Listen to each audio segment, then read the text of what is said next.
हाँ भी तो जय हिंद दोस्तों, स्वागत करते हैं सुपर मैथमेटिक्स के यूट्यूब चैनल में। हाँ भी तो कैसे हैं आप सभी? आई होप कि बहुत ही अच्छे होंगे और आपकी प्रिपरेशन भी काफी बेस्ट चल रही होगी। ठीक है भाई, तो आज देखो स्टार्ट करते हैं प्रैक्टिस सेट 1 किसका, ग्रुप डी एनटीपीसी की। मैं ग्रुप डी और स्पेशली एनटीपीसी सीबीटी 2 के लिए है। बात समझ में आ रही है?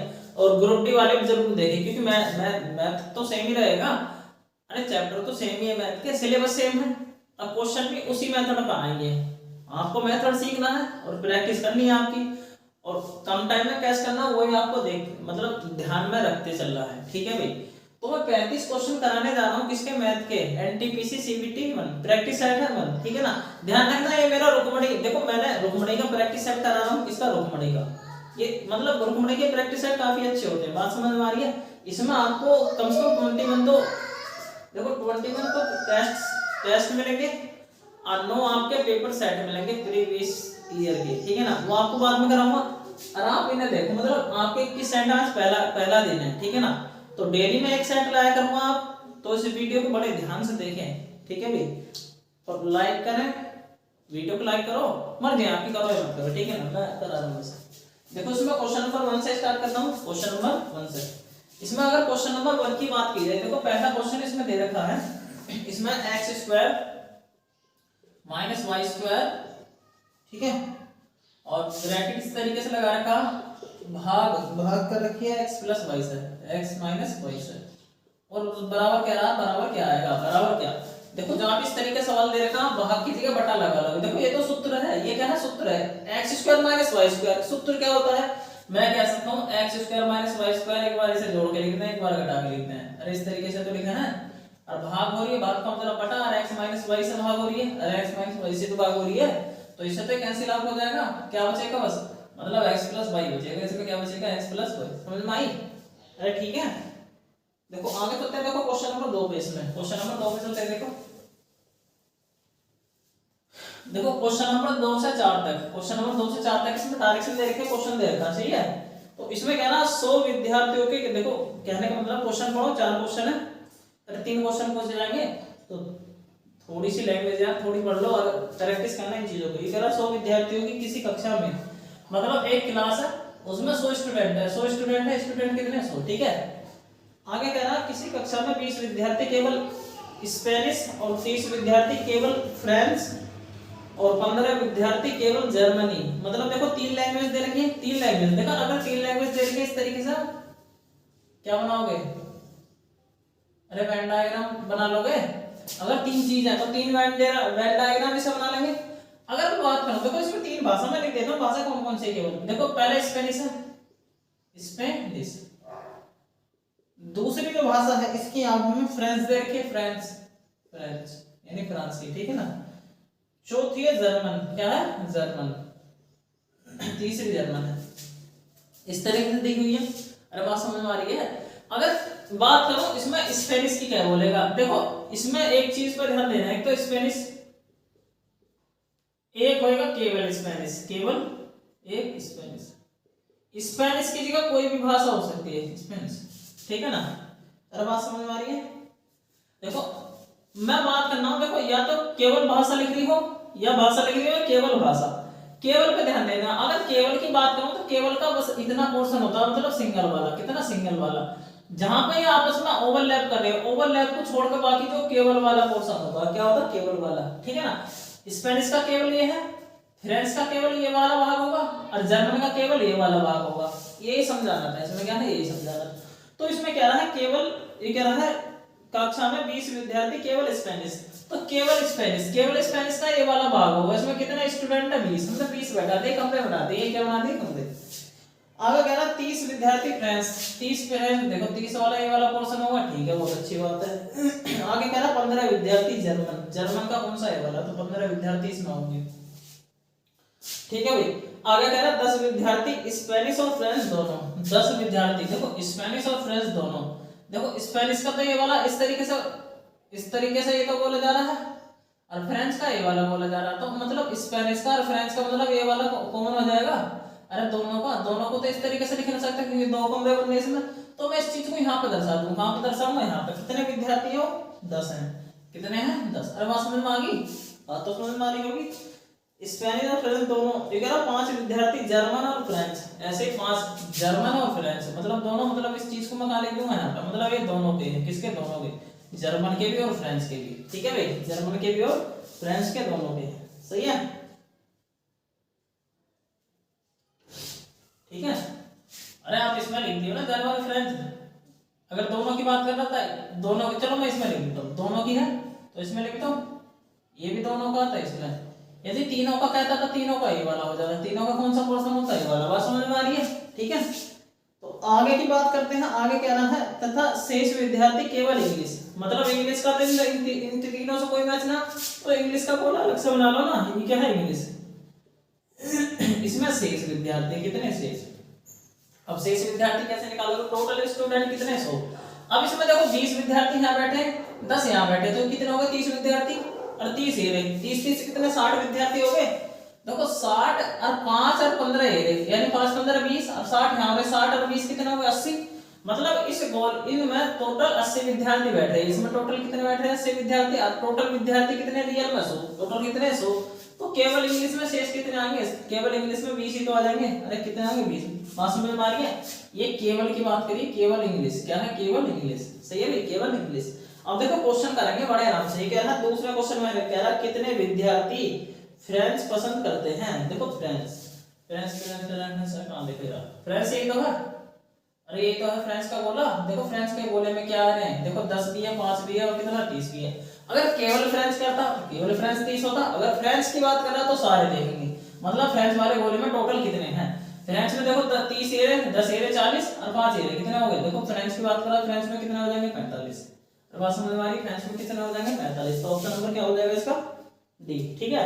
आगे बात करते हैं कितने विद्यार्थी केवल एक भाषा पसंद करते हैं, देखो केवल एक केवल एक केवल एक केवल एक केवल एक, बात समझ में आ रही है, अरे ये तो मिक्स कर रहे हैं ना, ये 15 विद्यार्थी क्या मिक्स कर रहे हैं, 15 मिक्स कर रहे हैं ना, देखो अब इसमें केवल की देखो संख्या कितनी आ जाएगी, केवल वालों की संख्या कितनी आएगी आप देख सकते हो, देखो 20 और 30 कितने 50 50 और देखो 50, ये भी तो केवल एक ही भाषा है, अरे 20 30 50 और 20 कितने 70 हो जाएंगे, और 15 ये कितने होंगे 70 और 15 कितने 85, इसमें संख्या कितनी हो जाएगी 85 हो जाएगी, ठीक है भाई, यानी केवल एक भाषा पसंद करने वाले विद्यार्थियों की संख्या कितनी है 85, ठीक है। डी में कह रहा स्पेनिश पसंद करने वाले और जर्मन पसंद करने वाले विद्यार्थियों का अनुपात, देखो स्पेनिश में देख लो, स्पेनिश में कितने हो रहे हैं, ये रहा बोला, तो 10 और 20 कितने 30, अरे स्पेनिश और किस में बताना है, जर्मन में, इनमें तो अंतर, मतलब इनमें तो अनुपात बताना, अब जर्मन में देख लो, जर्मन में कितने बैठ रहे, अरे 15 एरिया 5 एरिया, जर्मन में कितने बैठ रहे 20, तो अनुपात कितना आ जाएगा 3:2 का, क्योंकि 0 तो कैंसिल आउट हो जाएगी यहाँ पे, लगभग आपके 4 क्वेश्चन इसमें समझ में आ गए होंगे पहले, मतलब पहले का आंसर ये, दूसरे का ये रहा, तीसरे का ये रहा, अब बात समझ में आ गई, सॉरी ये दूसरा नंबर था, ये तीसरा था, ये चौथा था, ठीक है ऐसे तो था, देखो 4 क्वेश्चन कंप्लीट हो गए, मैं आगे चलता हूँ।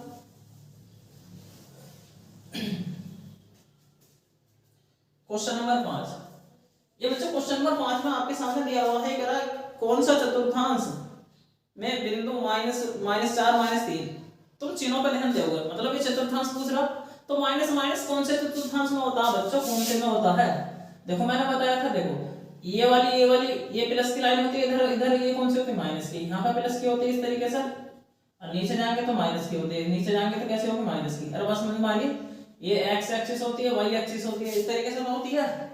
बात करते हैं देखो पहले चतुर्थांश में, ये भी प्लस है ये भी प्लस, मतलब ये इसे एक्स बोला इसे वाई बोला, इसे क्या बोला एक्स इसे वाई, इसे एक्स बोला इसे वाई बोला, अरे बात समझ में आ रही है, मतलब पहले चतुर्थांश में एक्स भी वाई और वाई भी वाई, अरे दोनों प्लस के हो गए, मतलब मैं कह सकता हूँ एक्स भी प्लस और वाई भी प्लस, बात समझ में आ रही है। दूसरे में देखो एक्स माइनस का, एक्स तो माइनस का होना और वाई क्या है प्लस का, वाई प्लस का। तीसरे में देखो एक्स भी माइनस का और वाई भी क्या है माइनस का, अरे बात समझ में आ रही है, एक्स माइनस और वाई माइनस। चौथे में देखो एक्स तो प्लस है और वाई क्या है माइनस है, इस तरीके से हम कोई सा भी, मतलब इसमें क्या कह रहा है, कौन बिंदु दे रखे माइनस माइनस वाले दे रखे, तो कौन सा चतुर्थांश आ जाएगा, तीसरा, कौन सा आएगा तीसरा, इसमें सी ऑप्शन।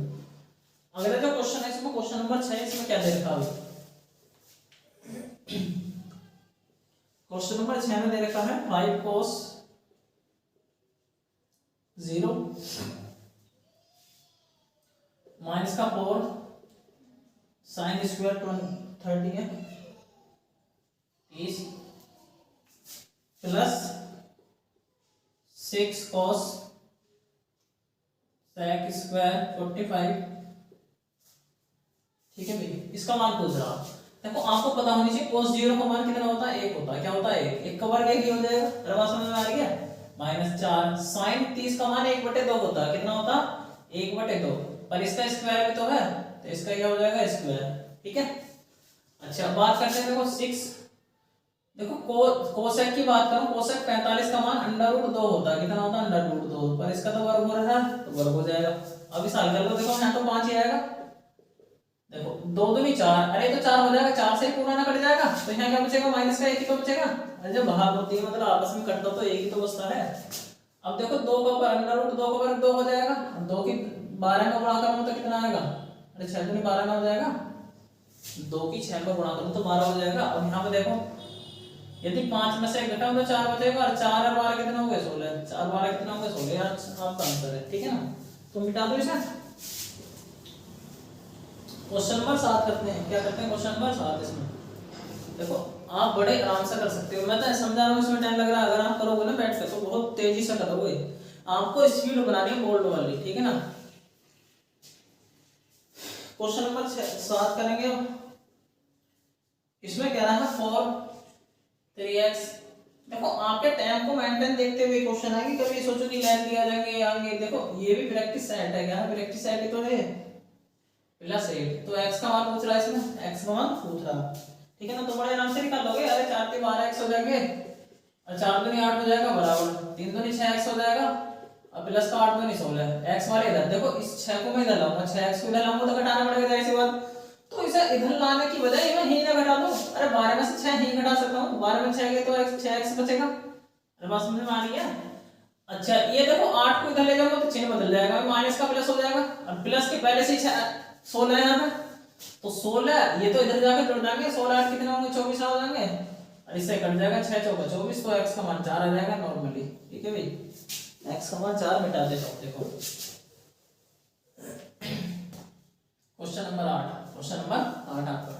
देखो क्वेश्चन नंबर 8 में कह रहा है 12 tan a बराबर 5, तो cosec a का मान ज्ञात करो।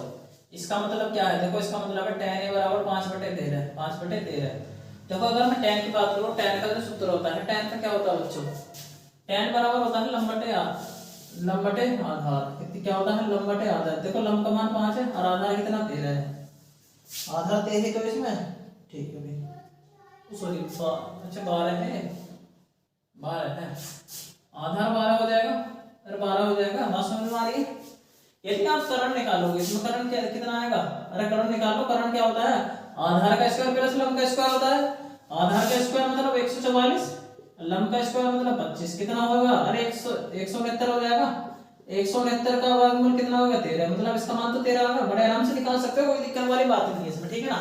और कोसेक a का मान पूछ रहा है। देखो कोसेक a साइन का उल्टा, साइन का सूत्र क्या होता है अनुपात में लंब बटे करण। क्या होता है लंब बटे करण, तो कोसेक का कितना हो जाएगा करण बटे लंब। क्या हो जाएगा करण बटे लंब। करण कितना है इसमें 13 है, लंब कितना 5, तो ये आंसर 13/5। कोई सा ऑप्शन दे रखा है, दे रखा पहले नहीं। ठीक है। देखो आगे पजल दे रखी है इसमें, क्या है पजल आपकी। देखो आप इतने पजल पढ़ो इसमें, सॉरी पजल नहीं हमसे दिया ही है, क्या है दिया 9 से 11 यानी 9 10 11 3 सवाल है इसमें। कितने 3 सवाल, तो इतने में चार्ट बनाओ, आप इसे पढ़ो क्वेश्चन को। ठीक है। देखो इसमें क्या रहा है, इसमें 4 पर्यटन बस 1 2 3 4 मतलब बस दे रखी है 1 2 3 4। देखो 4 बस है इस तरीके से। ठीक है भाई।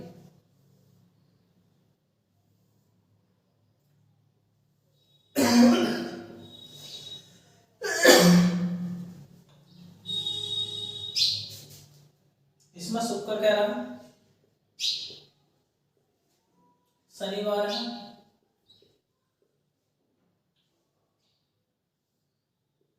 रविवार है, सोमवार है, मंगल है। ठीक है भाई, तो इस तरीके से दे रखा आपका ये। मंगल दे दिया, यहाँ तक है। देखो इसमें 450, इसमें 500 है, 475, 500, 500, 500 और 500 है, 550 है, 490 है, 550 है, 525 और 600 है,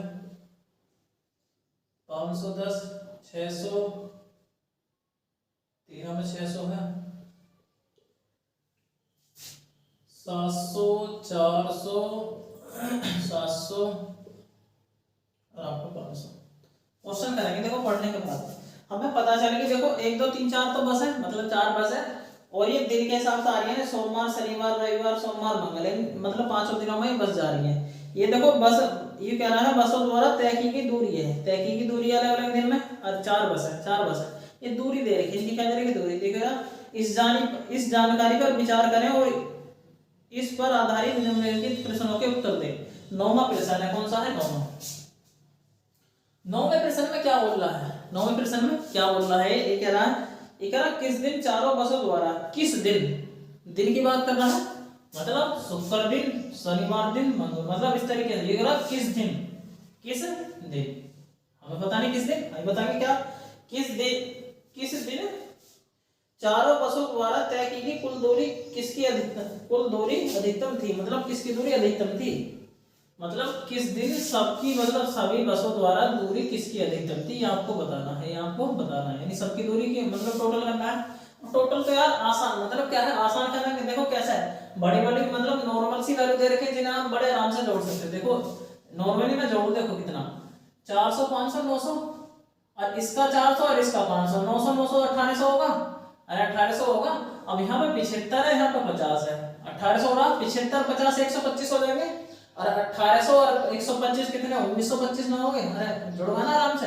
देखो 500 500 1000 1500 कितना, 1000, देखो 1500 होगा, और 500 इससे ले लो 2000 और 50,000 यानी 2050 कितना 2050।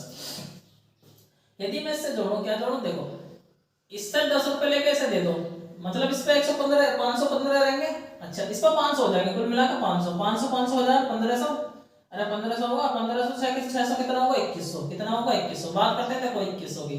अब 50 इस पर बच रहे हैं, 15 इस पर बच रहे हैं, तो 2165 ना हो गए, अरे 2165 हो गए टोटल।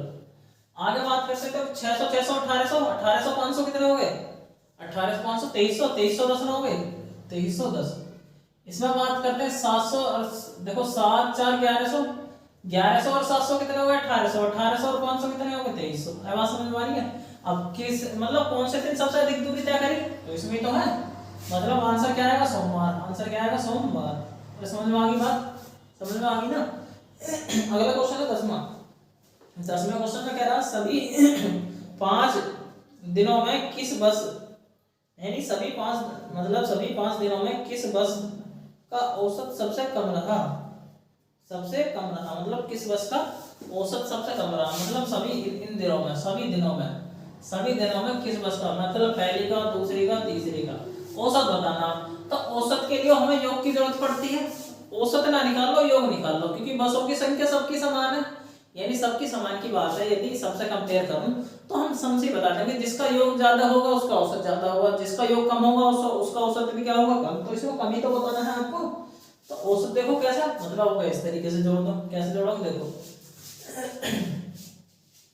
ये कितना बैठ रहा, इसका 10 लेकर इसे दे देंगे, अरे 500 500 कितने 1000 हो जाएंगे, 1000 और 700 कितने हो गए 1700, 1700 और 500 कितने हो गए, अरे 1700 और 500 2200 हो गए।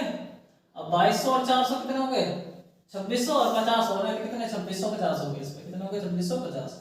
इसकी बात करते हैं 500 500 1000 1500 2100, 2100 और 400 2500 और 50 ही रहे यानी 2550। इसमें बात करते हैं देखो 25 से ले लो 500 हो जाएगा, 500 और 500 1000 1000 500 1500 1500 और 600 2100 और 700 2800 कितने हो गए 2800। वैसे ऐसा और जोड़ लो 500 500 1000 बैठ रहे हैं, अरे ये 600 भाई देखो 500 600 1100 1700 1700 और 500 कितने हो जाएंगे? 2200। 2200 और 5 2750 और 50 यानी 2750। कितना? 2750। अब सबसे कम बताना है। देखो सबसे कम की योग की बात करूं, सबसे कम योग कितना? बस 2 का, मतलब बस नंबर 2 का। तो इसमें बस नंबर 2 हो जाएगी। इसमें कौन सी? बस नंबर 2 यानी बी ऑप्शन। देखो 11वें क्वेश्चन की बात करते हैं। ये कह रहा 11वां क्वेश्चन है, कह रहा किस बस के द्वारा शुक्रवार से मंगलवार द्वारा तय की गई दूरी में क्रमिक वृद्धि देखी गई है। मतलब लगातार वृद्धि होनी चाहिए, कौन से दिन हुई है? देखो आपको देख कर बता रहा, यानी लगातार वृद्धि होनी थी। देखो 450 से 500 का वृद्धि हो रही है तो घटगा, मतलब घटना नहीं चाहिए, घटना नहीं चाहिए, लगातार वृद्धि चाहिए। 500 ये तो वृद्धि हुई ना। 400 देखो इसमें वृद्धि हुई, इसमें फिर वृद्धि हुई, इसमें फिर वृद्धि हुई, इसमें वृद्धि, मतलब इसमें लगातार वृद्धि हो रही। तो कौन सा दिन है? मतलब कौन सी बस है? बस नंबर 3 है। कौन सी बस है? मतलब बस नंबर 3 में लगातार वृद्धि हो रही है। इसमें ना हो रही होगी। देखो 550, 600, फिर 600, फिर 500 घट गई ना इसमें। तो बस नंबर 3 में ही लगातार वृद्धि हो रही है। तो क्वेश्चन नंबर कितने हो गए हमारे? क्वेश्चन नंबर हो गए 11। क्या हो गए? 11। देखो मिटा देता हूं मैं इसे। क्वेश्चन नंबर 12 पे आते हैं। कौन से का? 12 पे। एक ना निम्नलिखित दशमलव में से सबसे छोटा भिन्न ज्ञात करो। देखो इसमें 4 ऑप्शन दे रखे हैं, मैं 4 ऑप्शन लिख देता हूं। 0.1 गुणा 0.1। देखो पहला, यदि मैं ये पहला होगा, और दूसरे ऑप्शन की बात करूं 0.3 बटे 3, 0.1, अच्छा 0.01 बटे 2, 0.1 गुणा 0.02 गुणा 0.2, इस तरीके से देखिए। सबसे छोटा मैंने बताना, सबसे छोटा। यदि गुणा करूं एक की गुणा एक बार ही आएगी। दशमलव संख्या गिन लेते, 1 2 3, कितने दशमलव बैठ रहे भाई? 3 तो है। हाँ, इसमें दशमलव संख्या 3 आएगी, मतलब 1 2 3, मतलब यहाँ पर दशमलव लग जाएगा। यदि इसे हल करें, इसे हल करें कट जाएगा, मतलब इसका 0.1 आएगा। यदि मैं इसे हल करूं कितना है? यदि सपोज करो मैं इसके आगे 0 लगाऊं, कोई दिक्कत वाली बात थोड़ी है। अरे इसे काटूंगा तो 5 ही तो आ जाएगा। कितना आएगा? 5। तो अंक कितने हैं? 1 2 3, मतलब अंक कितने होगा? 3, यानी 5 आ रहा है। 2 और 3, 5 समझ में आ गया। इसका कितना होगा? 1 वाला। इसका कितना होगा? 1। यदि इसे मैं हल करूं 2 2 4 है 4। अब दशमलव संख्या देख लो, 1 2 3 4, तो 1 2 3 4, मतलब 4 अंक बाद दशमलव। बात समझ में आ रही है? अरे गुणा में दशमलव अंक जुड़ जाते हैं, क्या होते हैं? इसमें सबसे छोटा बताना। तो देखो दशमलव जिसमें सबसे ज्यादा दशमलव है, जिसमें सबसे ज्यादा दशमलव के बाद अंक है ना, वो सबसे छोटा होता है। तो सबसे ज्यादा इसमें ही है। इनमें तो 3 है, इसमें 1 है, इसमें 3 है, इसमें 4 है, तो सबसे छोटा हो जाएगा ये वाला। क्वेश्चन नंबर 13 पे चलते हैं। देखो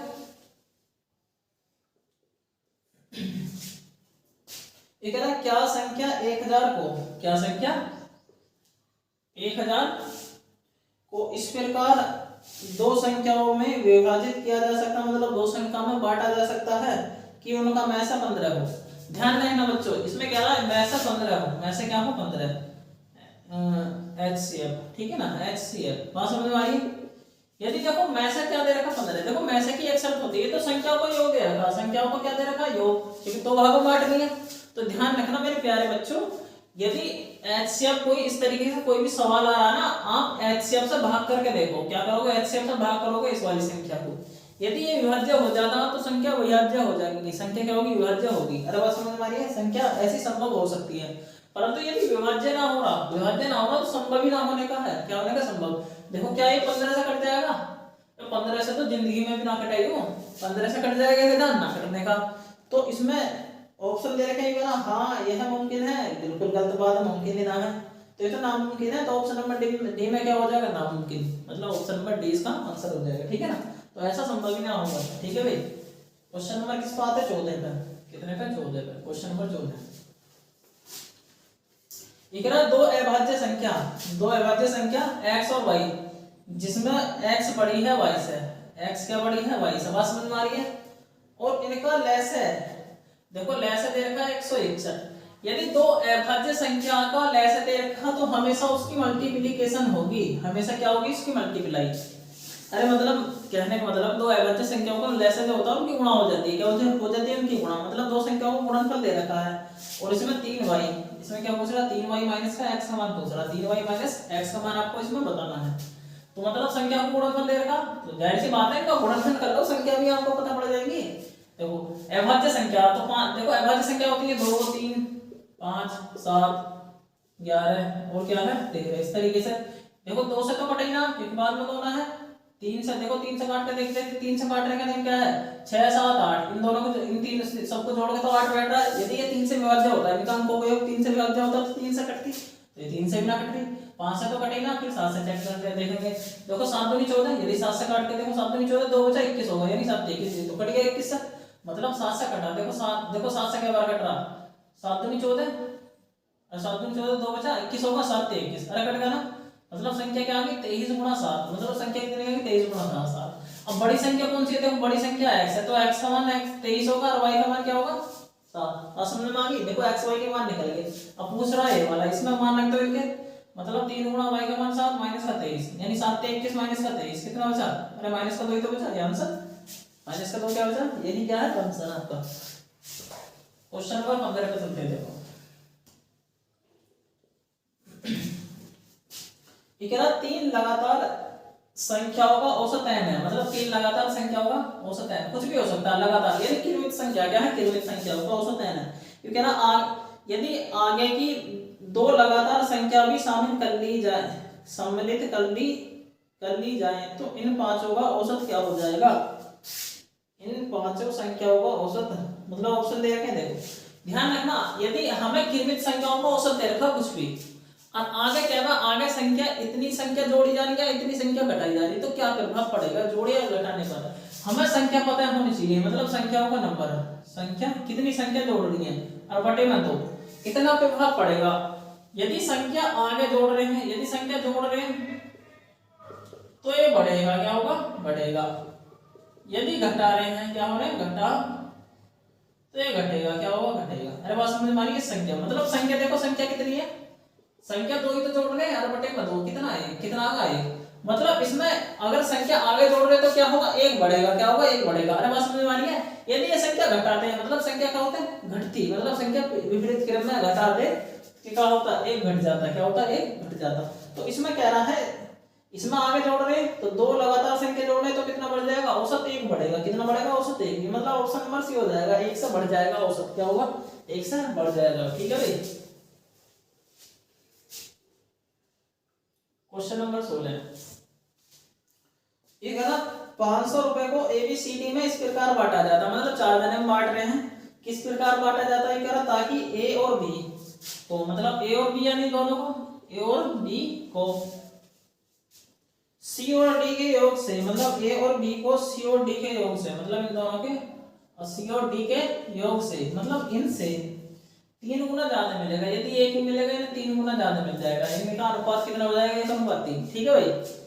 आगे कह रहे हैं भाई साहब, ये कह रहा B और C को, ये कह रहा B को, जो B को मिल रहा है C से 4 गुना मिलेगा, मतलब C का 4 गुना, मतलब इसे 4 गुना मिल जाएगा इसका C का। बात समझ में आ गई। आगे कह रहा है C को D का, C को D का 1.5 गुना, 1.5 गुना मतलब 2 का 1.5 गुना कितना होता है 3, 2 का 1.5 गुना कितना हो जाएगा 3। बात समझ में आ रही है। अरे इसे 1.5 गुना मिल जाएगा। आगे रहा B को कितने रुपए मिले, टोटल रुपया कितने 500, टोटल रुपया है हमारे पास 500, ये हमें बांट दें चारों में, इन चारों में। देखो इन चारों में इस हिसाब से बांट दूंगा, मतलब टोटल तो इनमें बांट दूंगा। अरे यहाँ तो चारों इंसान आए, चारों बड़े आराम से बांट सकते हैं। देखो कैसे 3 4, मतलब टोटल 4 अनुपात बैठा, टोटल 4, यदि 4 में से हम वैल्यू निकालें तो 500 का 1/4 करूंगा तो 125 आएगा। अरे 5 मतलब यहाँ से 1 के मान निकालो तो 125 आएगा। तो यदि इन्हें इन रेशियो में बांटूं तो इसमें इसे कितने पड़ गए 125 रुपया, और इन दोनों को कितने पड़ गए, अरे इसे 500 में से 125 घटाऊंगा कितना बचेगा 375 बचेगा, यानी इन दोनों को 375 रुपया पड़ गया और इन्हें कितना पड़ गया 125। बात समझ में आ रही है। देखो CD यहाँ BC दे रखा, पर यहाँ तो AB दे रखा। ठीक है, हमें किससे ले रहा CD, मतलब यहाँ पे योग दे रखा, यहाँ पर अनुपात दे रखा। योग से यदि योग दे रखा अनुपात निकाल रखा तो दोनों संख्या बड़े आराम से निकाल सकते हैं। मतलब देखो योग कितना 5, मतलब इनका योग कितना दे रखा टोटल 5, अरे टोटल योग 5 है ना, और 5 बन जाए 25, मतलब 1 का मान 25 हो जाएगा। यहाँ पे 1 का मान कितना होगा 25, तो 25 दूनी 50, D के पास 50 रुपया आ गए, और 25 या 75 किसके पास आ गए C पे। अब जब सी का 75 है, 75 यहाँ पे 1 का मान है, 75 किसका मान है 1 का। आपके पास समझ में आ रही है, यहाँ से अलग है, यहाँ से रेशियो अलग होगा, यहाँ से रेशियो अलग होगा। अब भाई 75 का मान सब 75 मतलब सी का मान 75 है, तो यहाँ पे तो रेशियो 1:4 का मतलब 4:1 का मतलब सी पे 75 आएंगे, तो इस पर 4 गुना हो जाएगा। 75 का 4 गुना कितना होता है 300, 75 का 4 गुना 300 होता है। और बात समझ में आ रही है।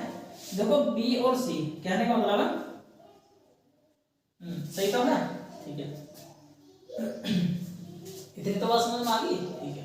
आगे यदि बात करूं इसमें किसके पैसे पूछ रहा है, किसके पूछ रहा है, बी के। क्या बी को कितने रुपए मिले 300 रुपया मिल गए, कितने मिल गए 300।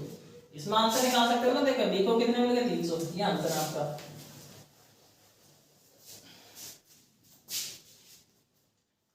देखो हमारा क्वेश्चन नंबर क्या है, क्वेश्चन नंबर 17 ये कह रहा अगर 58 रुपए को कितने 58 रुपया को, हमारे पास कितने रुपया है 58 रुपया को, 58 रुपया को 150 बच्चों में, मतलब बच्चों कितने हैं, बच्चे हैं हमारे पास 150, कितने 150 बच्चों में कुछ इस प्रकार वितरित वितरित यानी बांटा जाता है कि हर लड़की को 50, हर लड़की को मतलब लड़की को 25 पैसे और लड़के को, देखो जाहिर सी बात लड़के की बात चलती होंगी, लड़के को 50 पैसे, लड़के को 50 पैसे मिले, तो लड़कियों की कुल संख्या क्या होगी, लड़कियों की कुल संख्या क्या होगी, ये पूछ रहा है इसमें। ये क्या पूछ रहा, इसमें पूछ रहा, ठीक है भाई। हर बात समझ में आ रही है। देखो हम यहाँ एलिगेशन से करेंगे इसे, कैसे, देखो संभावना होगी, क्या होगी संभावना। यानी सपोज करो हमारे सारे पैसे, देखो हमारे पास सपोज करो टोटल बच्चे कितने 150, हमारे पास सपोज करो सारी लड़की हैं, सारी क्या है लड़की, और इन्हें 25 पैसे मिलेंगे। 25 का मतलब है रुपए, हमेशा रुपए में देखेंगे, किसमें देखेंगे रुपए में, रुपए में कैसे। यदि मैं बात करूं 1 रुपये में कितने पैसे होते हैं 25 पैसा होते हैं, मतलब 1 रुपये में 25 पैसे का मतलब है 1 रुपये में 4 होंगे, अरे 4 ही तो 25 पैसे होंगे, तो मैं किससे भाग कर दूंगा इसे 4 से, मतलब सपोज करो 150 बच्चे हैं, 150 में 25 पैसा मतलब 1 रुपये में 4 का काम हो जाएगा, तो 4 से भाग कर लो, तो मतलब सपोज करो हमारे पास सारे 150 मतलब 150 मतलब हमारे पास सारी लड़की है, संभावना देखने के अंदर है संभावना, यदि सारी लड़कियां तो 150 बटे 150 आ जाएगा। ऐसे ही सपोज करो सारे लड़के हैं तो 150 बटे, अरे दो सिक्के तो होंगे 1 रुपए में, रुपए में तो बांट रहे हैं, और रियल में हमारे पास कितने रुपए हैं 58, रियल में कितने रुपए 58 ही तो है। अब ये रुपए हो गए, ये रुपए हो गए, इस तरीके से सारे रुपए आ गए।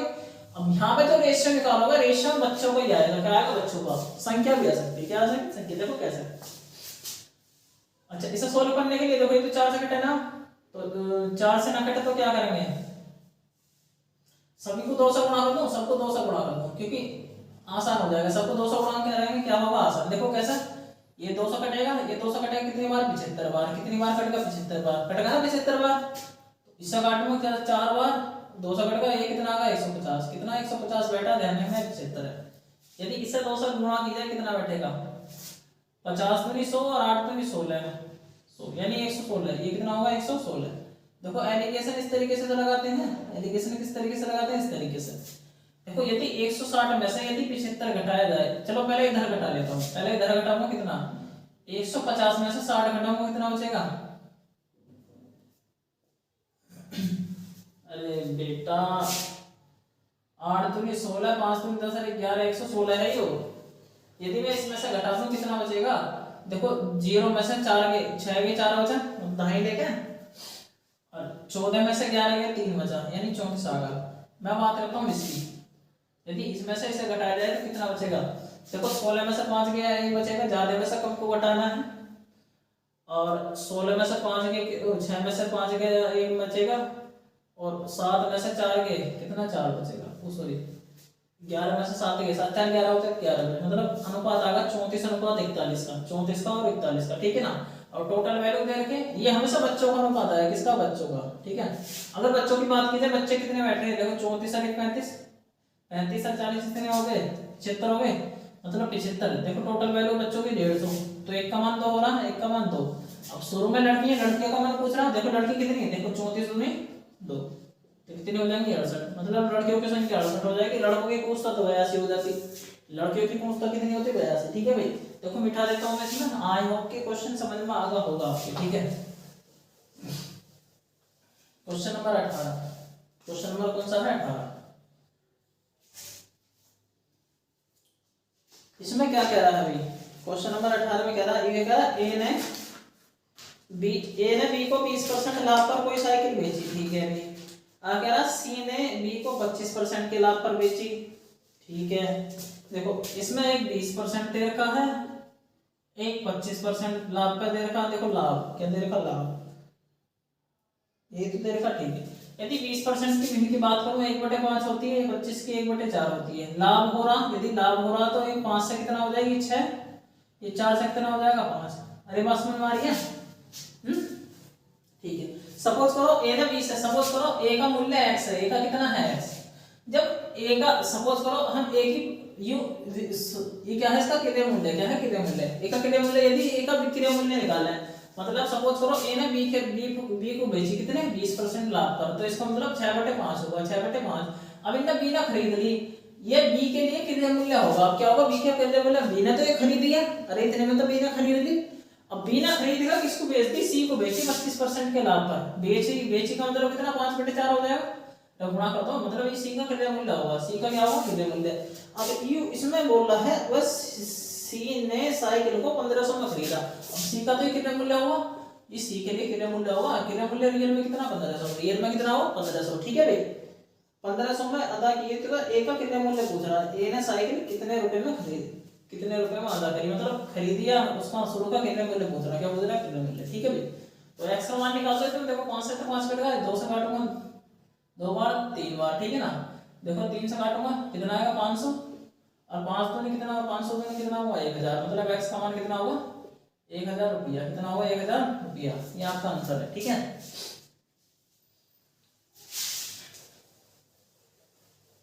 क्वेश्चन नंबर 19 पर आ जाते हैं। देखो ये कह रहा है 700 रुपए पर 9% प्रति वर्ष की दर से, मतलब 700 रुपए है, मतलब मूलधन दे रखा 700 रुपया, और इसमें रेट दे रखी कितनी 9% है। कह रहा दर से 5 फरवरी, यानी 5 फरवरी 1994 से 18 अप्रैल 1994 तक का काल में कितना साधारण ब्याज देना होगा। देखो साधारण ब्याज पूछ रहा, तो यदि इस तरीके से दे रखा तो दिन देखेंगे, क्या देखेंगे दिन। तो 1994 तो लीप वर्ष तो होने की ना, नॉर्मल साधारण वर्ष है, साधारण वर्ष में 365 दिन होते हैं, कितने टोटल 365। तो इनमें देख लो फरवरी, यानी 5 से स्टार्ट होगा, मतलब फरवरी से पहले 4 दिन निकल गए होंगे, फरवरी से पहले कितने 4 दिन निकल गए होंगे, अरे बात समझ में आ रही है, फरवरी से पहले 4 दिन ही तो निकले होंगे, फरवरी मतलब नॉर्मली कितने के 28 के हुए, अरे लीप वर्ष में 29 के ऊपर, तो साधारण वर्ष है, तो यदि 28 में शुरू के 4 दिन निकालते तो 24 दिन बचे, 24 बचे। आगे देखो महीना कौन सा आ रहा, फरवरी मार्च और अप्रैल, 3 महीने आ रहे हैं, मार्च तक पूरा आएगा, मार्च में कितने दिन होंगे, अरे देखो जनवरी फरवरी मार्च, जनवरी फरवरी मार्च, मार्च में कितने 31 दिन होंगे, आ गया अप्रैल, अप्रैल के कितने 18 दिन है, अप्रैल के कितने 18, अब इन्हें जोड़ लो, देखो कितना बैठेगा, अरे 8 अरे 9 9 और 4 कितने 13, 13 का 3 कहां से लेंगे, 2 3 5 और 1 4 कहां से का 7, दिन कितने बैठ रहे 73, दिन कितने बैठ रहे 73। देखो ध्यान रखना, यदि हम इसका टोटल समय निकालें, समय देखो 73 दिन, देखो जो ब्याज की दर है वार्षिक है, क्या है वार्षिक, अरे ब्याज की दर वार्षिक है, यदि इसे वार्षिक करें तो 365 से भाग कर देंगे, क्यों करेंगे, क्योंकि हमें साल में कन्वर्ट करना है, क्या करना है साल में तो कन्वर्ट करना है, अरे दिन दे रखा, दिन को दिन से भाग करके साल आ जाएगा। ठीक है, यदि 6 पंजे 30, यदि मैं देखूं, देखो 5 से कट रहा, अरे इसे हल करूं मैं कितना आएगा, देखो 3 पंजे 15 और 7 पंजे 35, 15 35 कितना हो गए, अरे 3 35 का मतलब 350, 70 पंजे कितने 350, और 5 से 15 तो 365 ना हो गए, मतलब कितने गुना होगा 5 गुना, मतलब कितना आएगा 1/5 वर्ष, कितना 1/5। देखो समय निकालने के बाद इसमें और कितनी समय निकलेगा, तो एसआई का मतलब है सिंपल इंटरेस्ट, यानी साधारण ब्याज बड़े आराम से निकाल सकते हो। साधारण ब्याज का फॉर्मूला क्या होता, P/T/100। ठीक है भाई, पी मतलब मूलधन कितना 700, रेट मतलब रेट कितनी है 9, गुणा समय कितना है 1/5 बटे 100 इससे कट जाएगा। अरे बात समझ में आ गई।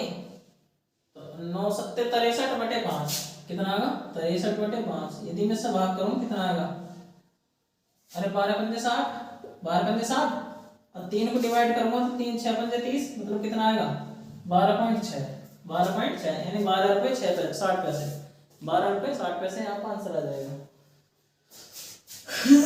मिटा दो। क्वेश्चन नंबर 20, क्वेश्चन नंबर क्या है 20 आपका। देखो 20 में क्वेश्चन देख लेते हैं तो क्या है।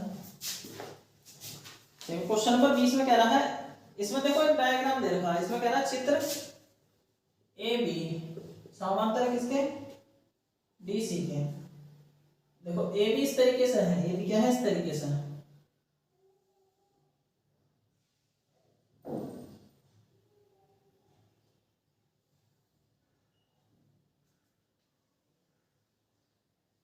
इस तरीके से देखो ये 90 यहाँ लंब है, क्या है लंब है इस पे, ठीक है भाई। इसमें देखो ये वाला ये भी लंब है, ये भी लंब है, तो ये भी लंब होगा, जाहिर सी बात है। ये कितना 60 डिग्री, ये कितना 60 डिग्री कोण है। इसमें ई दे रखा, ये क्या है बी, इसमें ए है, इसमें डी है और इसमें सी है। देखो बच्चों आपका मतलब ध्यान में रखने वाली चीज है, क्या है ध्यान में रखने वाली चीज। अभी कह रहा कोण ए डी सी, ए और सी पर डी पे कोण बनना चाहिए, आपको बताना है, ये आपको बताना है। देखो मैं तो ऑयल कराऊंगा, मैं ज्यादा ऐसा नहीं कराने का, क्या है आपके दिमाग में स्ट्रक्चर बननी चाहिए। यदि एक रेखा की बात करूं, इस पे एक तरफ देखें तो कितना 180 डिग्री का कोण बनता, अरे एक रेखा पे देखें 180 डिग्री कोण बनेगा, ठीक है। यदि इसे सपोज करो इसे इस तरीके से बांट दें, इस तरीके से बांट दें तो कोण ही बढ़ जाएगा, कोण बढ़ेगा ना। ये टोटल रेखा पर 180 डिग्री का कोण होता है। त्रिभुज में 360 डिग्री कोण होता है, चतुर्भुज में कितना 360, वो त्रिभुज में टोटल कोणों का योग कितना 180 डिग्री होता है, चतुर्भुज में 360 डिग्री होता है। तो ये वाली चीज याद है तो कोई दिक्कत नहीं है। अब यहाँ पे ध्यान दो, क्या यहाँ पे ध्यान दोगे, देखो यहाँ पे देखो हमारा इससे कनेक्शन है। देखो अगर सपोज करो ये चतुर्भुज है, ये क्या है चतुर्भुज, इस तरीके से ये वाला चतुर्भुज है, अरे ये वाला चतुर्भुज है। सपोज करो ये कुछ भी कोण आ सकता है, ये क्या है कुछ भी कोण आ सकता है, ठीक है भाई। देखो यदि ये पूरी रेखा है, क्या है ये पूरी रेखा, इस तरीके से पूरी रेखा है, पूरी रेखा होगी ना, तो ये बचा हुआ कोण क्या हुआ, ये पूरे कोण का मान कितना 180 डिग्री होगा। पूरी रेखा पे जो कोण बनेगा 180 बनेगा। अब यहाँ पे यहाँ तक 60 बनना, तो ये बचा हुआ कोण कितने का होगा 120 का ना होगा। समझ में आ रही है बात, 120 का होगा। अब ये चतुर्थांश से मतलब है, अब इससे कोई मतलब ना, हमारे चतुर्थांश है, देखो ये वाला 90 है, चतुर्थांश में 90 है, 90 है, अरे समकोण का मतलब 90 डिग्री होता है। टोटल जो कोण होता है 360 डिग्री का होता है चतुर्थांश में, किसमें चतुर्थांश में। अब ये दो कोण कितने हो गए, दो कोण 180 के हो गए, तो ये जो बचे हुए दो कोण है, इनका योग कितना 180 होना चाहिए, इनका दोनों का योग कितना होना चाहिए 180। अरे ऑलरेडी समझा रहा, कोई दिक्कत वाली बात थोड़ी आ रही होगी। अब 180 होने चाहिए, मतलब दोनों का योग 180 होना चाहिए। अब इसका तो 120 होगा, तो 120 में कितना जोड़ा जाए ताकि 180 हो जाए, मतलब 60 जोड़ेंगे, कितना जोड़ेंगे 60, तो ये कितना कोण आएगा आपका 60 आएगा, याद है 60, ठीक है।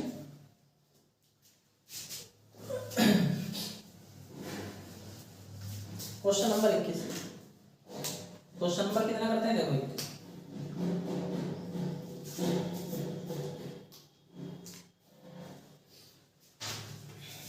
देखो क्वेश्चन नंबर 21 में कह रहा है, ये कह रहा दो बर्तन ए और बी, दो बर्तन है हमारे पास ए और बी, इस तरीके से दो बर्तन है, और ये कह रहा है क्रम से 5:2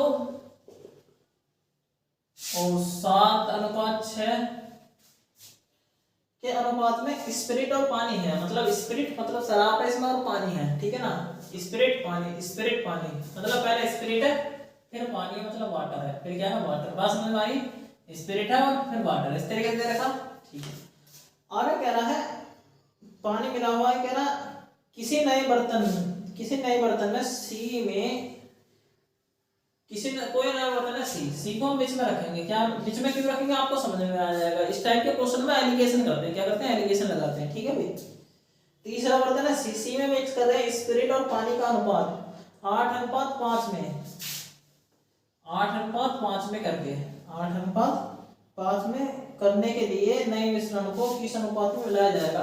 देखो किस अनुपात में मिलाया जाएगा आपको इस तरीके से आपको पता पड़ जाएगी। कैसे पता पड़ेगी, मतलब किसी एक चीज को लेकर चलो, या तो स्पिरिट ले लो या पानी ले लो, स्पिरिट ले लो या पानी की मात्रा ले लो। कैसे लोगे, देखो यदि स्पिरिट की मात्रा ले तो स्पिरिट में पहला, देखो स्पिरिट में कितना 5 है। अब अरे यदि इसकी मात्रा निकालें, इसका बटे नीचे टोटल लिखते हैं, यानी 5 तो 7, इनमें टोटल कितना हो जाएगा 7। बस समझ में आ गई। एक चीज लेके चल रहे हैं, ए का एक चीज ले ले, बी का कोई भी एक चीज ले लेंगे, या तो स्पिरिट ले लेंगे पानी, यानी कोई भी। यदि हम इसका ले रहे हैं पहला ले रहे हैं तो इन सबका भी पहला लेना, हमें ध्यान रखना। देखो 7 इसमें बटे में कितना हो जाएगा, 7 6 13 हो जाएगा ना इस तरीके से। बटे बटे की बात करते हैं, शुरू का ले रहे हैं 8 5 13 इस तरीके से। अब एलिगेशन लगा लो, क्या लगाओगे एलिगेशन। तो इसमें से देखो यदि मैं इसमें से इसे घटाऊं, इसमें से इसे घटाएंगे तो इनका हर तो समान है नीचे का, तो 8 में से 7 गए, 8 में 7 गए, एक ही तो बचेगा, यानी 1 बटे 13। इतनी तो बात समझ में आ रही होगी। अब इसमें देखो समान ना, तो देखो इसमें घटाएंगे, इसमें कैसे घटाएंगे, यदि 5 बटे 7 में से 8 बटे 13 घटा दो। अब जरूरी ना कि बड़ा 500 का, बड़े में छोटे को घटाना, ध्यान रखना है। जब इसमें से इसे घटाया मतलब इसमें ये बड़ा है, तो इसमें जाहिर सी बात है ये बड़ा होगा। अरे इसमें क्या होता है एलिगेशन में, एक चीज छोटी है, मिडिल की वैल्यू होती है, क्या होती है मिडिल वैल्यू, ठीक है ना। तो देखो 13 बटे 65 माइनस का 8 सत्ते 56 बटे 7 गुणा 13 हो जाएगा। अरे बात समझ में आ गई।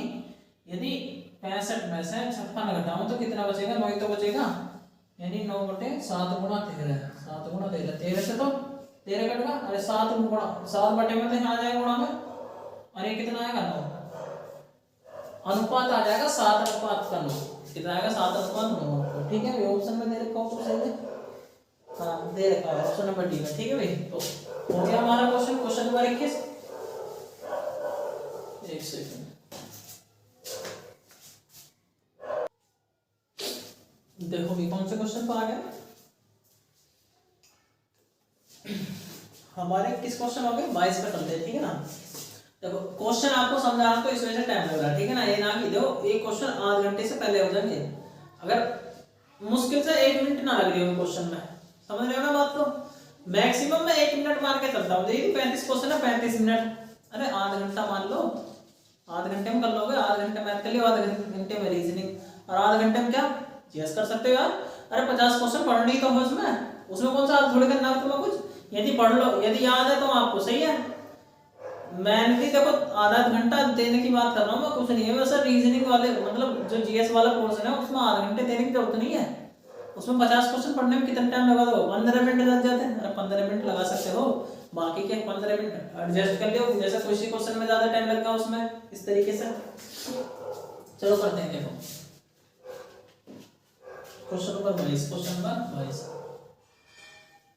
इसमें कह रहा है, क्वेश्चन नंबर 22 में कह रहा है एक व्यापारी के पास 1000 किलो चावल है। कितने 1000 किलो चावल है हमारे पास, ठीक है भाई। आप कह रहा है जिसमें कि एक हिस्सा 8% के लाभ पर, एक हिस्सा 8% लाभ पर। देखो ये वाली चीज अगर आप इस चीज की प्रैक्टिस करोगे तो आपको खुद ही पता पड़ जाएगा कि इस क्वेश्चन में करना क्या है, इस क्वेश्चन में करना क्या है। ये चीज आपकी प्रैक्टिस से होगी, किससे प्रैक्टिस से। अगर एक चीज मतलब एक हिस्सा 8% लाभ पर, बाकी का हिस्सा 16% लाभ पर बेच देता है, अगर पूर्ण रूप से उसे 14% का लाभ हुआ, मतलब मिडिल वैल्यू आ गई। अगर 16% के लाभ पर बेची गई मात्रा, मतलब एक 16% पर बेच रहा है, मतलब टोटल 14% का होना चाहिए। देखो मिडिल वाली चीज हो रही तो हमेशा एलिगेशन लगेगा, घटाएंगे 2 बचेगा, अगर इसमें से घटाऊं तो कितना बचेगा 6। अरे परसेंटेज लिखने की कोई जरूरत नहीं है, घटा दो बस। 1 और 3, 1:3 के अनुपात में बांट रहा है, 1:3 के बांट, मतलब ये मात्रा है, ये मात्रा का अनुपात, किसका मात्रा का, मात्रा इसमें दे रखी है 1000 किलो में, मतलब 1 और 3 का अनुपात बांट रहा है। ये टोटल अनुपात की बात करूं 4 अनुपात बैठ रहा, टोटल 4, यदि 4 से भाग करूं 1 का मान कितना आएगा 250। अरे 1000 का 1/4 यार, खुद ही दिमाग से कर सकते हो, बच्चों वाली कैलकुलेशन थोड़ी करोगे। 1/4 मतलब 250, मतलब इसमें 250 आगा, इसमें कितना 750 हो जाएगा, 750 ग्राम।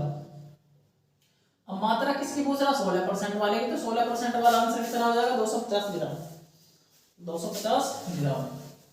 क्वेश्चन नंबर 23, क्वेश्चन नंबर कितना 23, ठीक है भाई। इसमें इसमें बोलना अगर x प्लस 1 तथा x माइनस 2, ठीक है, जो भी देर का है ये कि गुणनखंड है तो ए बी का मान ज्ञात करो। इसके ऐसे क्वेश्चन में टाइम लग जाता है, ऐसे क्वेश्चन में क्या लगता है टाइम, ठीक है ना।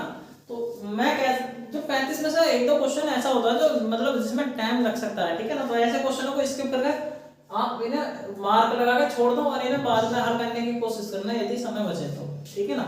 तो देखो मैं तो कह रहा था, देखो कैसे करेंगे।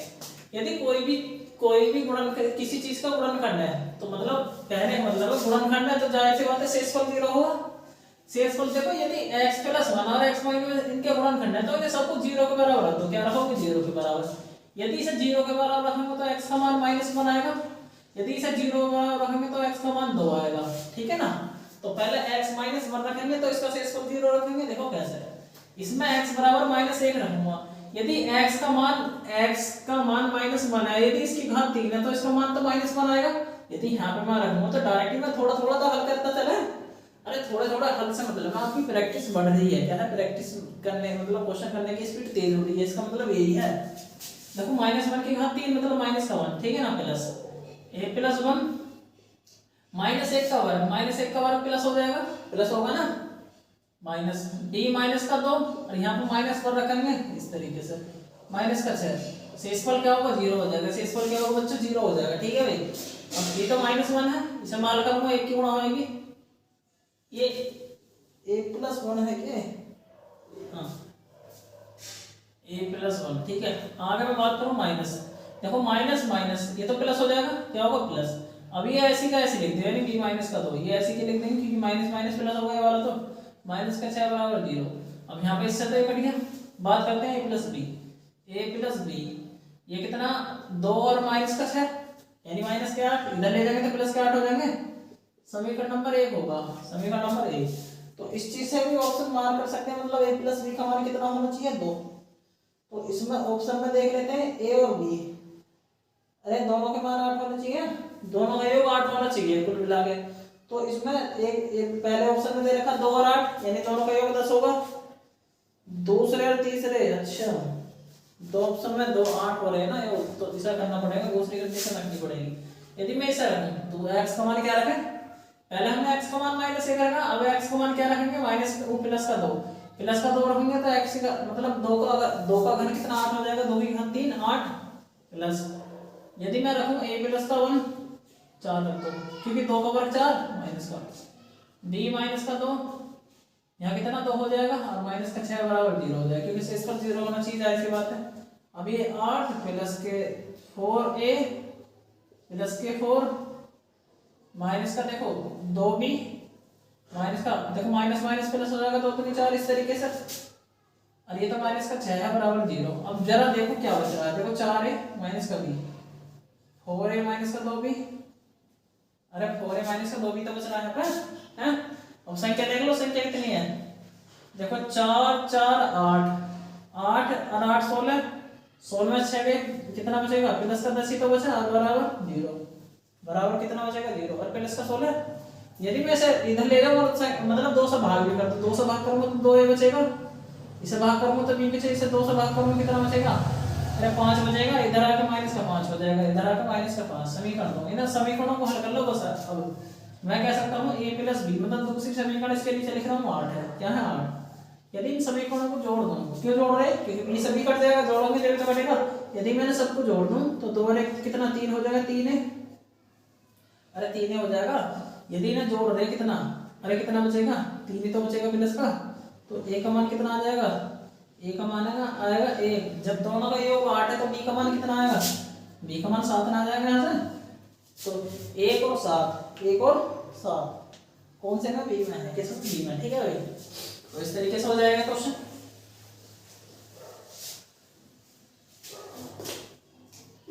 क्वेश्चन नंबर 24, ठीक है ना, क्वेश्चन नंबर 24 दो सवाल ले रखे गुणनखंड से बीच में। ये कह रहा है fx बराबर जो भी दे रखा है fx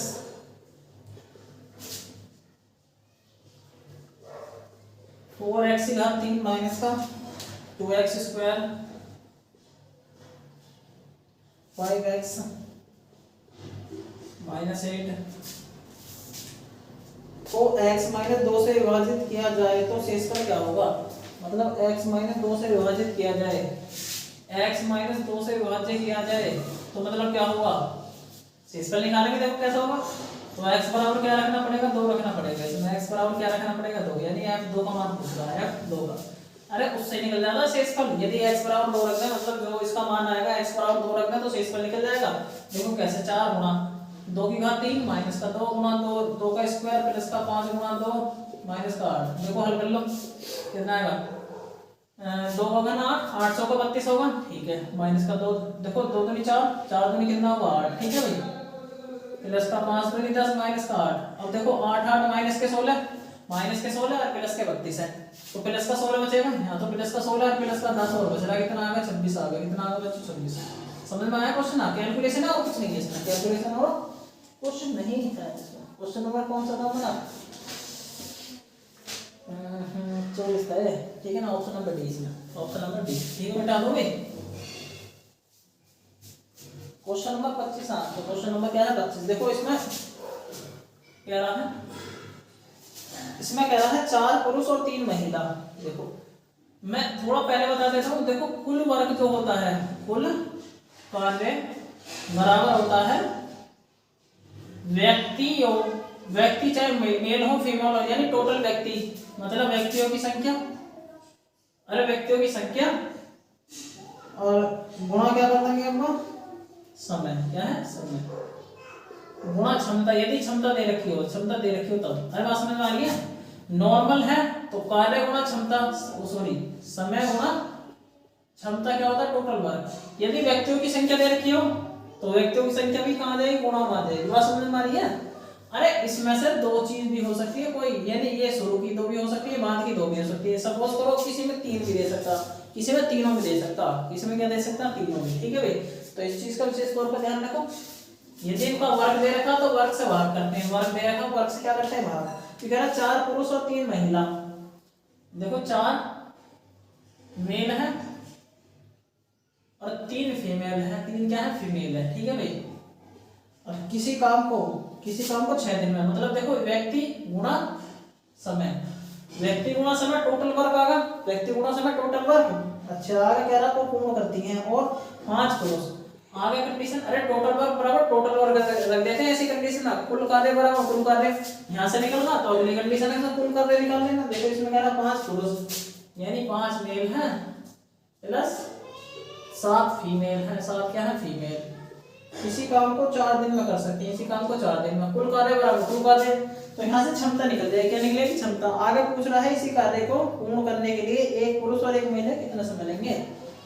तो ये देखो कैसे निकालेंगे, एक महिला और एक पुरुष का बताना है। पहले इसे हल कर लो, 2 से काटेंगे 2 बचेगा, 2 से काटेंगे 3 आएगा, ठीक है। देखो इसे मैं हल करूंगा, 3 चौका 12 एम, 3 10 फीमेल, देखो 5 दूनी 10 मेल, 7 दूनी 14 फीमेल, ठीक है ना। यदि देखो मेल इधर ले जाऊं तो 2 मेल बचेंगे, फीमेल इधर ले जाऊं, अरे घट जाएंगे, 14 में से 9 कितना बचेगा, सही तो बचेगा।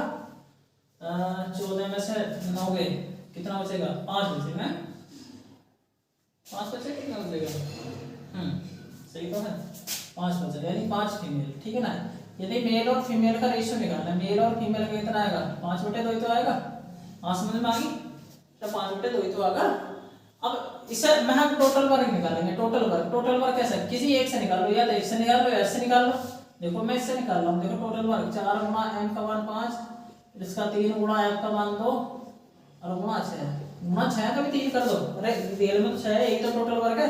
यदि टोटल वर्क निकालना 4 5 20 प्लस के 3 6 गुणा 6, मतलब कितना 26 गुणा 6, ये टोटल वर्क होगा, टोटल वर्क। अब ये वर्क किससे कराना, एक महिला, देखो हमेशा हल करना मेरे को, 6 6 36 7 3 6 दूनी 12 3 15 156 होगा, टोटल वर्क है 156। अभी एक महिला और एक पुरुष से कराना, एक पुरुष और एक महिला से, तो मतलब देखो उनकी क्षमता, मतलब टोटल वर्क बटे उनकी क्षमता, एक व्यक्ति और एक उसकी कितनी हो जाएगी, 7 हो जाएगी टोटल।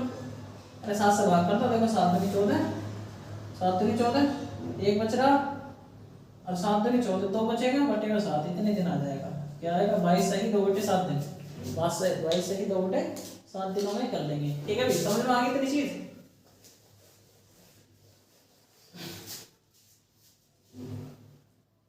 क्वेश्चन नंबर आपका 25 हो गए, 26 पे आते हैं। देखो क्वेश्चन नंबर 26 में क्वेश्चन में क्या कह रहा है, ये कह रहा है दो ट्रेनें कलकत्ता मेल और पटना मेल है। क्या है, कलकत्ता और पटना मेल, दो ट्रेन है। अच्छा ट्रेन है ना, जगह बना दी है। अच्छा दो ट्रेनें कलकत्ता मेल है, पटना मेल है, ठीक है।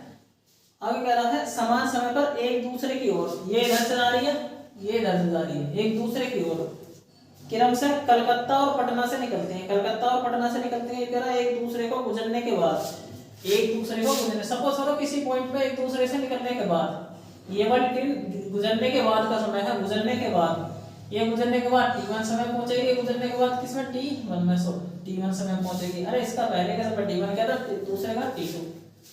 आगे कह रहा है गुजरने के बाद उन्हें पटना एवं कलकत्ता पहुंचने में 12 और 3 घंटे लगते हैं।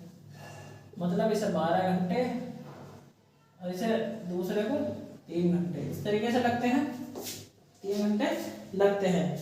ये कह रहा कलकत्ता मेल, कलकत्ता मेल मतलब पहले वाली, इसकी जो स्पीड है बच्चों, स्पीड मतलब ऐसे निकालो, स्पीड S1 कितनी है इसकी, 48 किलोमीटर प्रति घंटा है, 48 किलोमीटर प्रति घंटा है। तो फिर पटना मेल की गति बताओ, पटना मेल की गति कैसे बताएंगे, देखो अपने आपके सामने, देखो भाई पटना मेल की गति, यदि मिलने के बाद का समय दे रखा हो तो इसका मतलब एक लॉजिक होता है, क्या मतलब एक फॉर्मूला होता है, तो S1 बटे S2 क्या होता है, अंडर रूट T2 बटे T1, T2 बटे T1, इसमें रख दो आंसर आ जाएगा।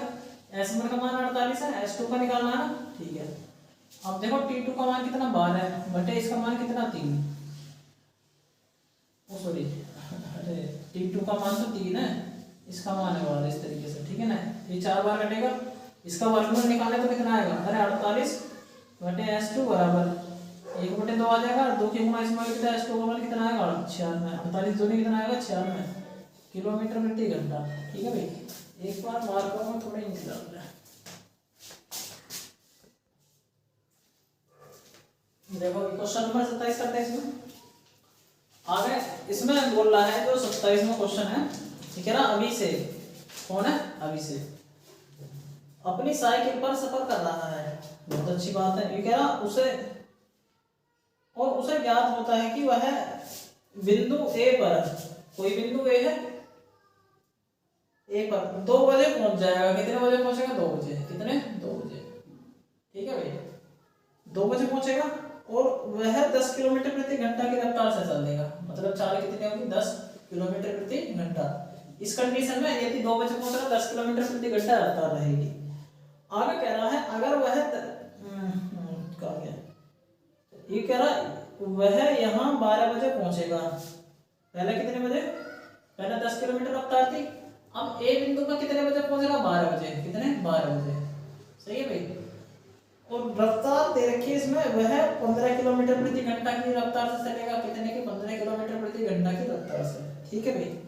तो आगे कह रहा है बिंदु ए पर 1 बजे पहुंचना, क्या बजे, 1 बजे, मतलब इन दोनों के बीच में पहुंचना, क्या बजे, बिंदु ए पर हमें 1 बजे पहुंचना, तो मतलब कितनी चाल से चलेगा वो, कितनी चाल से चलेगा। अरे बात समझ में आ रही है, कैसे निकालेंगे, देखो बड़े आराम से। पहले यदि मैं इसके बीच की दूरी निकालूं तो दूरी बराबर क्या होता है, अरे 2 सिचुएशन में हम चाल दे रखी है, तो इनमें चालों का अंतर ले, मतलब समय का अंतर, चालों का अंतर ले सकते हैं, मतलब दोनों चालों की गुणा, देखो चाल दूरी जो निकालते हैं, चालों को गुणनफल बटे चालों का अंतर गुणा समय का अंतर। सब देखो दोनों स्पीड की गुणा कर दी, इनका अंतर कितना आएगा 5 का। अब समय का अंतर देखो, यहाँ 12 बजे है, यहाँ 2 बजे, तो 2 घंटे का अंतर होगा, 2 घंटे का अंतर होगा।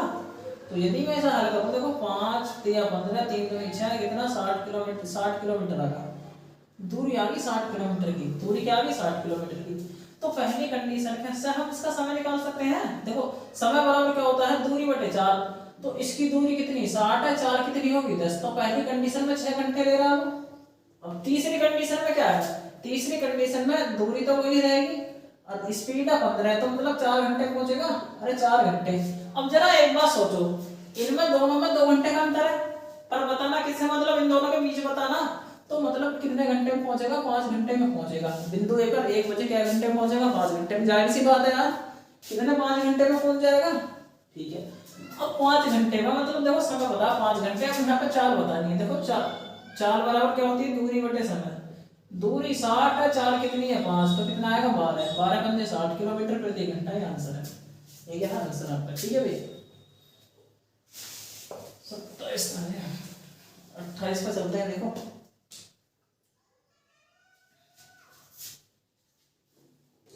ये कह रहा, देखो स्पीड और टाइम से जो है ना 3 से 4 क्वेश्चन पूछे जाते हैं। हमें 2 क्वेश्चन का भी ये कह रहा, ठीक है ना, 3 क्वेश्चन हो गए इसमें। ये कह रहा 600 किलोमीटर की सफर से, मतलब 600 किलोमीटर के सफर में एक मोटरसाइकिल एक साइकिल से 20 किलोमीटर प्रति घंटा तेज रफ्तार से जा रही है। कितनी से, तेज रफ्तार से, ठीक है भाई। अच्छा ये कह रहा साइकिल को मोटरसाइकिल से, मतलब ये कह रहा साइकिल को मोटरसाइकिल से 15 घंटे अधिक समय लगता है, तो उनकी गति ज्ञात करो। देखो गति कैसे ज्ञात करोगे, मैंने बता रखा है यदि कुल दूरी निकालनी है। अगर तुम्हें किसी कंडीशन में चालों का अंतर पता पड़ा है, चालों का अंतर, समय का अंतर, तो दूरी बड़े आराम से निकालते सकते हो। मतलब दोनों चालों की गुणा बटे क्या है, इन दोनों का अंतर, अरे मतलब स्पीड का अंतर गुणा समय का अंतर, इससे निकाल सकते हो। अब यहाँ पे देखो दूरी कितनी देर की, 600 किलोमीटर, दूरी कितनी की है 600 किलोमीटर। और आगे कह रहा साइकिल, मतलब जो मोटरसाइकिल है साइकिल से 20 किलोमीटर अधिक तेज चलेगी। यदि साइकिल s किलोमीटर से चलेगी तो मोटरसाइकिल s प्लस 20 से चलेगी। बात समझ में आ रही है। बटे इनका अंतर, अंतर तो 20 ही है, अंतर तो 20 हो जाएगा। अब गुणा समय का अंतर, समय कितना 15 घंटे के अंतर से चल रही है। अरे 15 घंटे अधिक है कम, अधिक समय ले रही है कम समय ले रही है, तो मतलब क्या है, समय का अंतर ही तो है। तो देखो कैसे निकालते हैं, हमें स्पीड बतानी है। देखो पहली स्पीड किसकी, साइकिल की, दूसरी सॉरी साइकिल की मोटरसाइकिल की स्पीड है, ठीक है।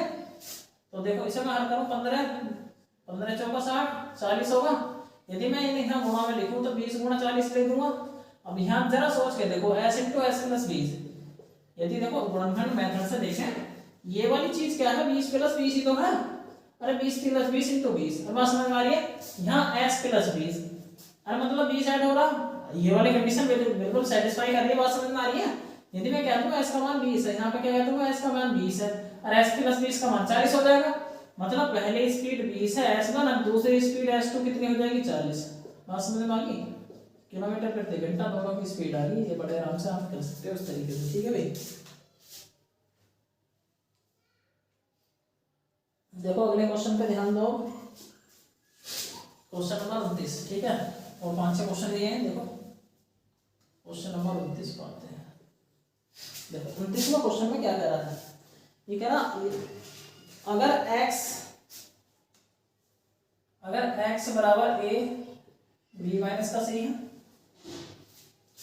यदि y बराबर b c माइनस का a है, और z बराबर c b माइनस का क्या है, a माइनस का b, इस तरीके से है। तो इसमें कह रहा है x बटे a की घात 3 y बटे b की घात 3 z बटे c की घात 3 बराबर क्या होगा, देखो हमेशा ध्यान रखो, एक फॉर्मूला होगा। यदि मैं कह दूं a plus b plus c बराबर 0 है तो मैं कह सकता हूँ a की घात 3 प्लस b की घात 3 प्लस c की घात 3 बराबर 3ab होता है, या 3abc। समझ में आ रही बात।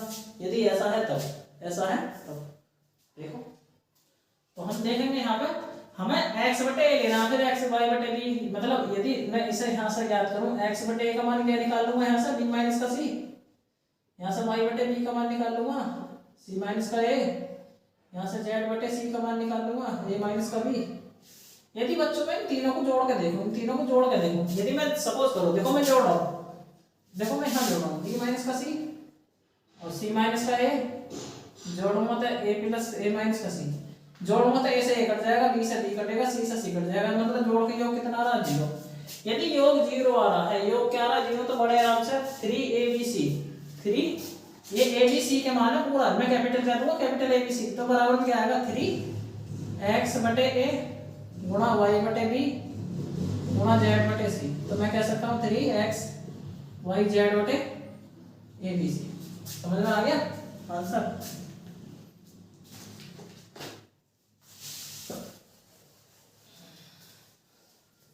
क्वेश्चन नंबर 30, क्वेश्चन नंबर 30 पर 30 भी क्वेश्चन अच्छा है।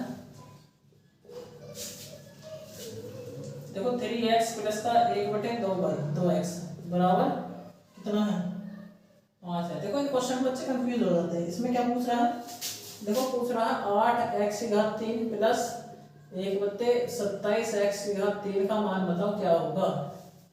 इसका मान बताओ कि क्या होगा। देखो कैसे करोगे, देखो सपोज करो तुम कह दोगे 3, मतलब इसका मतलब 3 क्या कर देंगे, घन कर देंगे, मतलब घात 3 कर देंगे, क्या करेंगे घात 3। तो परंतु यदि यहाँ पे 1 की घात करोगे, यहाँ पे नॉर्मली 3 की घात करेंगे 27 आएगा, पर यहाँ पे क्या है 8, पहले 8 है। हम देखो यहाँ पे यदि घात करेंगे 3, घात 3 मतलब घात 3 का मतलब 2 की घात 3 ही तो 8 होता है।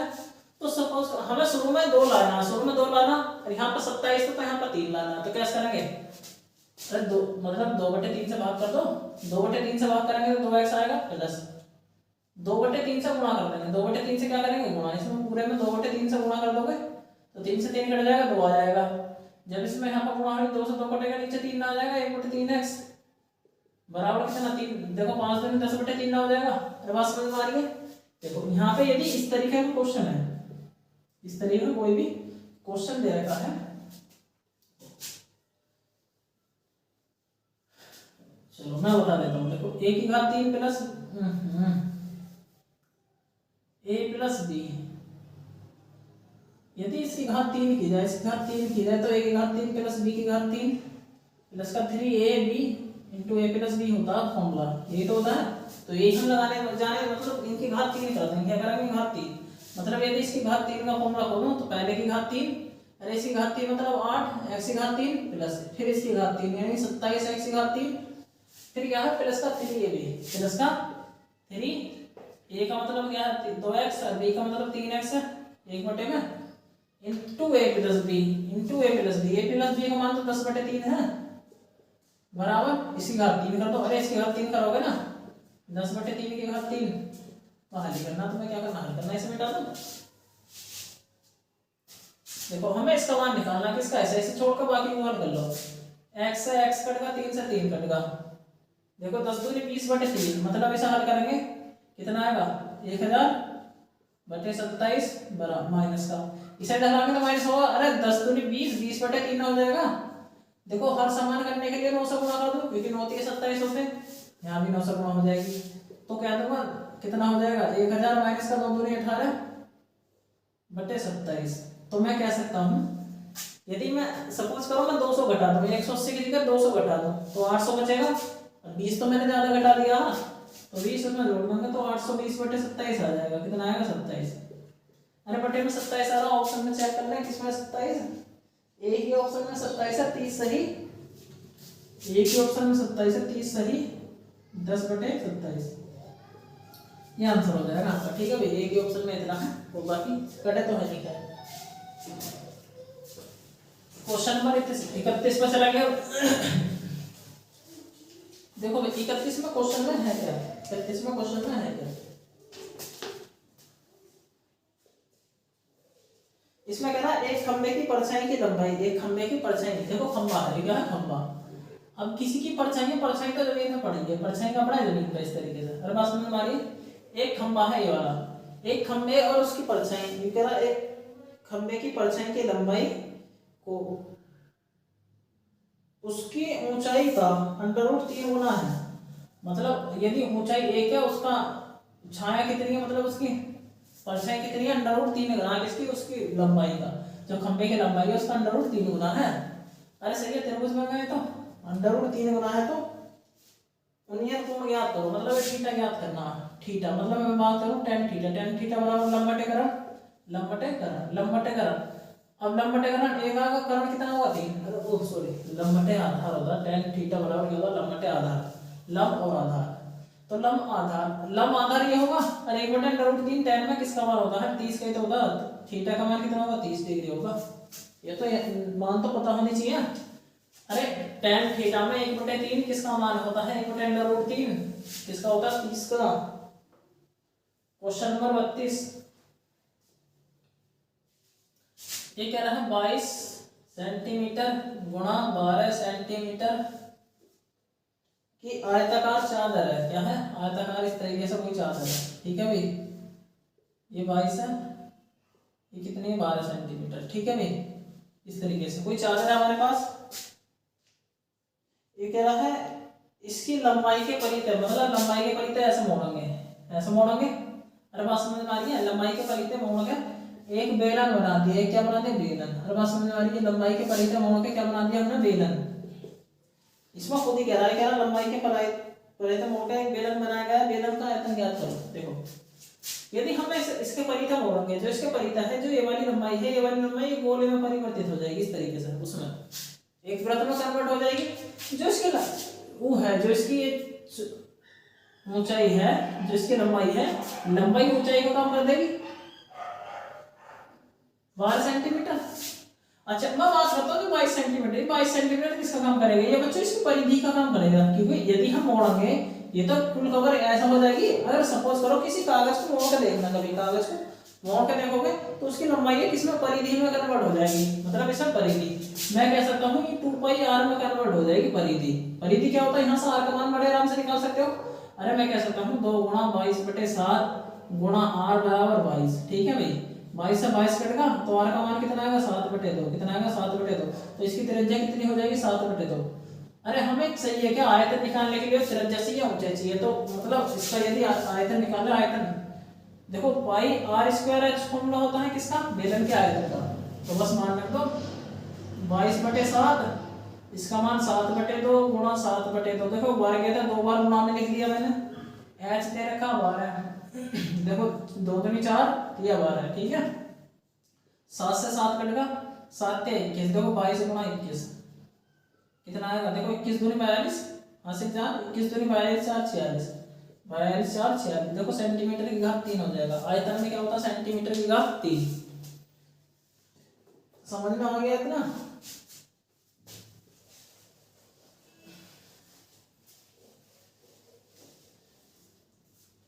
क्वेश्चन नंबर 33 कितना है 33, ठीक है भाई, देखो 33 क्वेश्चन में क्या दे रखा है, इसमें ये क्या रेखा दे रखी है, रेखा दे रखी है 2x प्लस 7y बराबर 1 और 4x प्लस 5y बराबर 11 के प्रतिच्छेदन बिंदु ज्ञात करो, मतलब x y के मान निकाल के दिखाना, दोनों समीकरण से, दोनों समीकरणों को हल करना है, x y के मान बड़े आराम से निकल जाएंगे, x y के मान बड़े आराम से निकल जाएंगे। कैसे, यदि पहली समीकरण में 200 गुणा करके नीचे लिख दो, 200 गुणा करके नीचे, इसमें 200 गुणा करके नीचे लिख रहा हूँ मैं यहाँ पर 14y 2 एकम 2, अरे समझ में आ गई इतनी बात।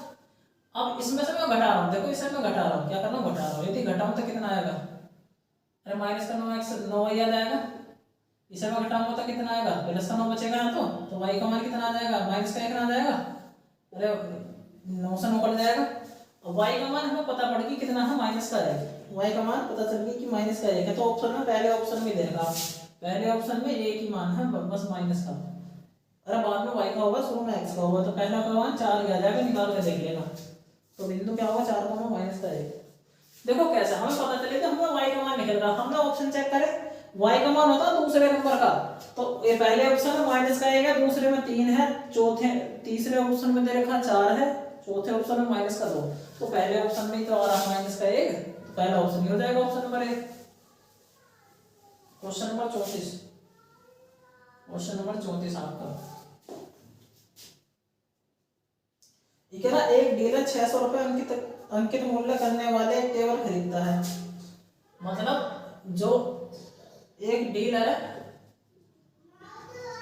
मतलब 600 रुपए अंकित है किसी टेबल पर, वो इसे खरीदता है, अब खरीदने पर खरीदता है और उसे 10 और 20% 10% और 20% की क्रमिक छूट मिलती है, क्या मिलती है क्रमिक छूट पाता है।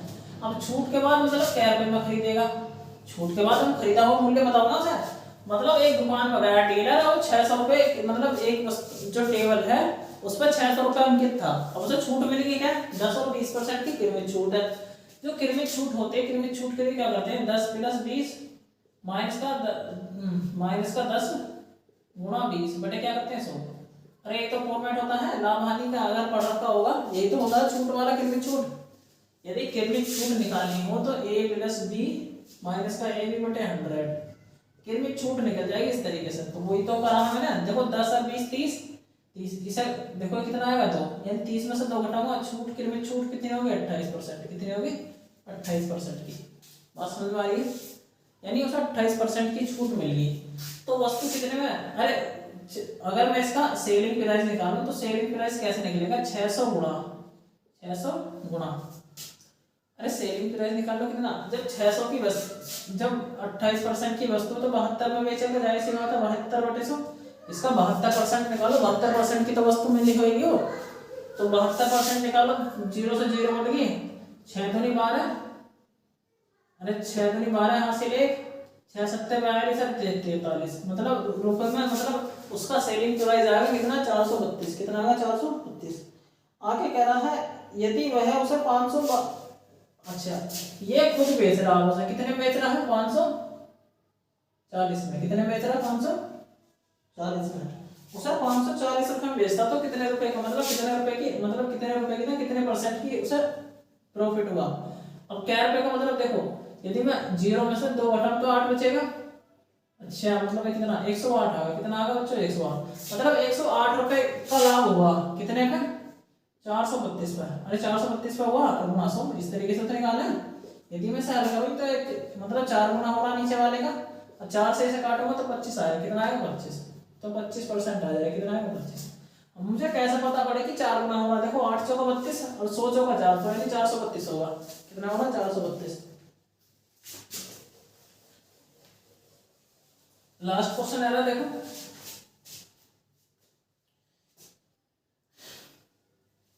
ये कह रहा है ए बी किसी काम को 45 और कितना है 40 दिनों में करते हैं, टोटल काम 360 हो जाएगा, इनका एलसीएम हो जाएगा ना, 9 चौका 36, इसकी क्षमता एक आ गई, इसकी क्षमता 45 अट्टे कितने 360 होता है, 45 अट्टे 360, अरे बात समझ में आ रही है। अब आगे कह रहा समाप्त कर सकते हैं, आगे कह रहा दोनों एक साथ कार्य प्रारंभ करते हैं, लेकिन कुछ दिनों के बाद, मतलब दोनों काम स्टार्ट करेंगे, दोनों काम करेंगे, ठीक है भाई, और कुछ दिन काम करने के बाद एक काम छोड़ देता है और शेष काम बी, मतलब बाद में शेष काम जो बी है ये 23 दिन में करेगी। अब इसमें ये देख लो बाद में काम कितना करा, बी की क्षमता है 9, यानी 23 गुणा 9, इसने बी ने काम करा 9 तिया 27 हासिल 2, 9 दूनी 18 2 20, मतलब बी ने 207 काम कर लिया। अब काम बचा, मतलब बचा हुआ काम पहले करा होगा इन दोनों ने, जो काम बचा हुआ इन दोनों ने करा होगा पहले। अब देखो ना शुरू में कितना काम करा होगा इन दोनों ने, तो इसमें से घटा दो 360 में, यदि 360 में से 207 घटाओ कितना बचेगा 3, 5 बचा 1 बचा, मतलब कितना आ गया 153। 153 काम दोनों ने करा होगा, दोनों की क्षमता कितनी है 17, तो ये तो 17 पार्ट में आएगा, 17 निम्मा कितने होते हैं 153, मतलब 17 निम्मा 153 होते, मतलब दोनों ने 9 दिन काम करा होगा, तो ए ने केवल 9 दिन ही तो करा होगा काम, फिर तो चला गया होगा। तो ए का समय पूछ रहा है, ए का समय कितना होगा 9 दिन, ए का समय कितना होगा इसमें 9 दिन का, ठीक है भाई। तो आज के लिए बस इतना ही, एक